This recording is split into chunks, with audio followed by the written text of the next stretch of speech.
আমাদের মাঝে এখন আমাদের ছবি তুলছি আবার সালাউদ্দিন সবুজ ভাইয়া কিছু কথা রাখতে চাচ্ছেন আপনাদের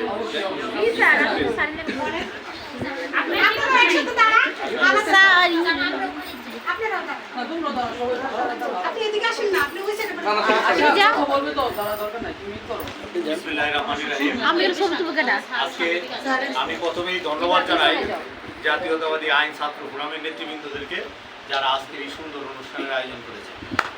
আমরা তিনজন এখানে যারা আমি সহ আমাদের এডভোকেট রাসেল প্রধান এবং এডভোকেট আবু রায়হান, আমরা তিনজনেই জাতীয়তাবাদী আদর্শে বিশ্বাসী এবং আমরা তিনজনেই ছাত্রদলের রাজনীতি দেখে আজকে এই পর্যায়ে এসেছি। আমাদের চেতনায় চিন্তায় জাতীয়তাবাদী আদর্শ।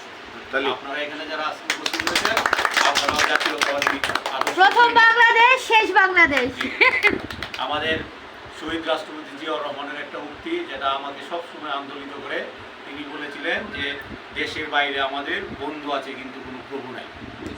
বাংলাদেশি জাতীয়তাবাদ এবং ইসলামী মূল্যবোধ এটি হচ্ছে আমাদের স্বাধীনতা সার্বভৌমত্বের গ্যারান্টি।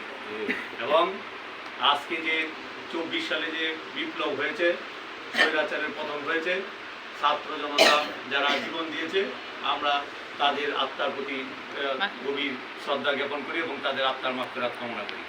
এবং আশা করি আপনাদের প্রতি আমার অনুরোধ থাকবে যে এখন থেকে আমরা রেগুলার উপস্থিত থাকবো ইনশাল্লাহ।